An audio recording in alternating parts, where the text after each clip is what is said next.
भी यहाँ के जीएम, यहाँ के पीओ अपने आप को इतना बड़ा माफिया समझता है, गुंडा समझता है। मौत हुआ है और वहाँ जा करके वार्ता करने के बजाय वो पुलिस को ताकत बना रहा है। आज हमको जब हिरासत में थे हम पूरा तड़प के थे। ये तो अंग्रेज से भी बुरा स्थिति, ऐसा शोषण अत्याचार जुल्म तो हमने कहीं देखा ही नहीं है। अंग्रेज के समय जो भी शोषण हुआ उसके लिए लड़ने को आए भगत सिंह आए, सुभाष चंद्र बोस आए, लेकिन सवाल है कि अब कौन भगत सिंह। लातेहार में 3 बच्चों की अवैध खनन की वजह से मौत हो जाती है। खबर मिलती है जेल के नेता देवेंद्र महतो को और वो वहां पहुंच के इस पूरे मामले की जांच करने लगते हैं। जांच में पता चलता है कि जिस वजह से उन तीनों मासूमों की जान गई है, उनकी तरफ से कोई भी मुआवजा की घोषणा नहीं की गई है। इसके बाद वो प्रदर्शन पर बैठ जाते हैं, गिरफ्तारी होती है और आगे का सिलसिला कैसे जारी होता है ये बात खुद देवेंद्र जी हमारे साथ मौजूद हैं, वो बताएंगे और डिटेल से समझाएंगे कि पूरा चीज़ हुआ कैसे। दादा पहले तो जोहार आपको, और उस रात हुआ क्या था? देखिए, आंदोलन स्थल से हमको जबरन हिरासत में लिया गया और 18 घंटे के बाद लगभग हम बाहर निकले और बाहर निकल करके आपको हम इंटरव्यू दे रहे हैं। घटना ये है कि मामला जैसा बचा है, 3 बच्चे का जो अवैध खनन की वजह से मौत हुआ है वो सभी एक ही परिवार के बच्चे थे और तीन ही बच्चे थे और सभी 3 बच्चे का मृत्यु हो गया। लातेहार जिला बालूमाथ थाना का आरा चमातू निवासी द्वारिका गंजू जो आदिवासी परिवार है, उनका 3 बच्चा 3 वर्षीय आर्यन, 6 वर्षीय दीपिका और 9 वर्षीय माही, और तीनों का डूबने की वजह से मौत हो जाता है। एक घर का, एक परिवार का सभी बच्चों का एक साथ मौत हो जाता है। ये बहुत ही मर्माहत घटना है, बहुत ही दुखदायी घटना है। और इसको लेकर जब हमने वहाँ किया ग्रामीण के आग्रह पर, तो ग्रामीण वहाँ पहले से प्रयास कर रहे थे सीसीएल के जीएम पीओ से वार्ता का, लेकिन वो वार्ता नहीं की और वार्ता नहीं किए तो हमने भी प्रयास किया, हमको भी बोले प्रयास करिए, फिर भी जो है कि वार्ता नहीं हो पाई। फिर ऑफिस गए, ऑफिस से भी भाग गए।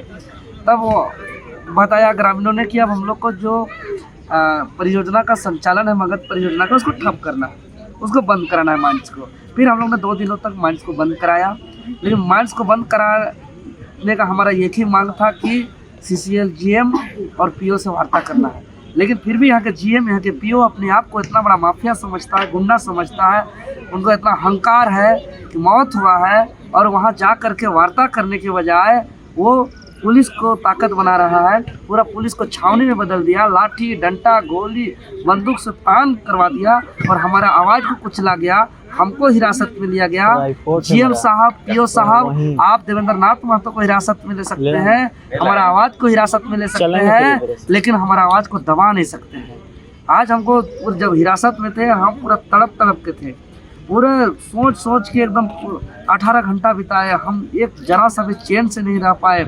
हम यही सोच के परेशान हो गए, ये तो अंग्रेज से भी बुरा स्थिति है। ऐसा शोषण अत्याचार जुल्म तो हमने कहीं देखा ही नहीं है।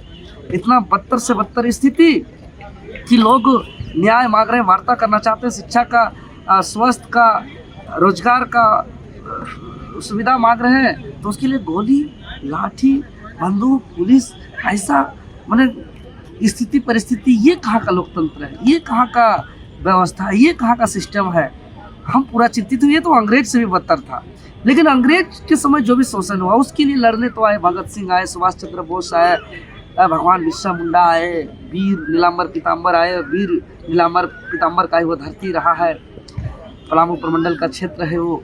उसके अलावा जितना भी यहाँ क्रांतिकारी आए, लेकिन सवाल है कि अब कौन भगत सिंह बनेगा, अभी कौन भगवान बिरसा बनेगा, गांधी बनेगा, कौन यहाँ सुभाष चंद्र बोस बनेगा, कौन यहाँ लड़ाई लड़ेगा, यह सबसे बड़ा सवाल है। क्योंकि वहाँ एक भय का ऐसा वातावरण है, ऐसा डर है कि आप मैंने डर से वहाँ कोई बोलता नहीं है। ऐसा प्लास्टिक होता है कि घर वहाँ दरक रहा है, घर धंस रहा है, थर थर थर थर थर थर थर थर काँप रहा है।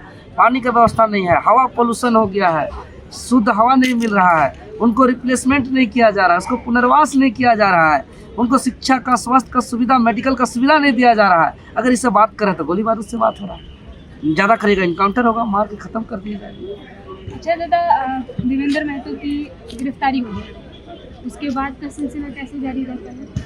कितने घंटे आपको हिरासत में रखा जाता है? 18 घंटा लगभग। और प्रशासन का आतंक ऐसा था कि हमरा कोई अगर थाना पूछताछ के लिए गया, चाहे वो आंदोलन में गया था चाहे नहीं गया था, उसको पकड़ करके जेल भेज दिया। 4 आदमी को जेल भेज दिया, उसमें 2 कोई आंदोलन स्थल में नहीं था, हमारे बारे पता लगाने गए थे कि देवेंद्र महतो कहाँ, उन लोग को जेल भेज दिया। तो इस तरीके का मनमानी है, बहुत ही चिंता का विषय।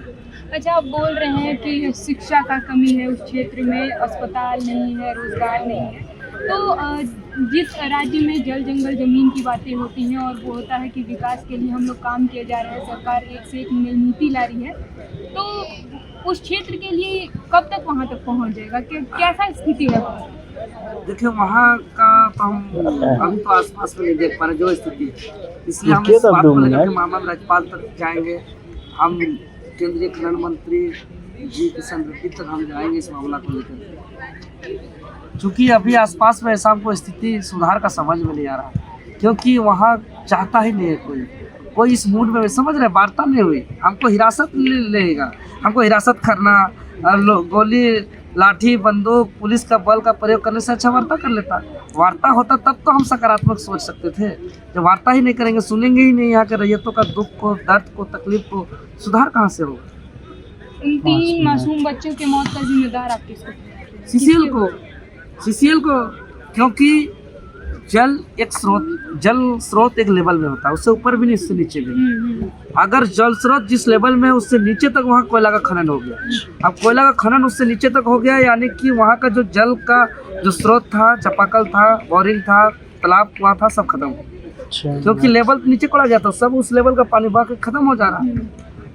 उस वहाँ पर निर्भर है सप्लाई पर, तो पानी पिछले 3 दिनों से सप्लाई नहीं हुआ, जिसकी वजह से बच्चा तालाब गए। उस गड्ढे को, उस तालाब को अगर वो 4 दीवारी करते 40 से, चूँकि वो सारा एरिया मगध माइंस का पूरा इलाका है, घर से लेकर वहाँ का तालाब से लेकर वहाँ सब चीज़, तो वो अगर पुनर्वास कर देते हैं, जाली लगा लेते हैं, पानी सप्लाई कर देते, तो ये बच्चे नहीं मरते, यानी कि पूरी सीसीएल का जिम्मेवारी है। अच्छा, ये जो कहानी जहाँ से शुरू हुआ था, शुरू के सिरे से अगर हम बात करें तो अवैध खनन की वजह से 3 मासूमों की जान चली है। अवैध खनन तो पूरे झारखंड में एक मेजर मुद्दा बना हुआ है। पूरा हम लोग आए दिन खबरें सुनते रहते हैं कि यहाँ भूदसान हो गया, वहाँ भूदसान हो गया, तो ये झारखंड सरकार इस पर कुछ करती क्यों नहीं? बड़ा सवाल तो है। ये माल और पैसा बोलता है, वहाँ कोई नहीं देख पाता है कि यहाँ के रैयतों को शिक्षा नहीं मिल रहा है, रोजगार नहीं मिल रहा है, शुद्ध हवा नहीं मिल रहा है, जल पानी नहीं मिल रहा है, उससे कोई मतलब नहीं।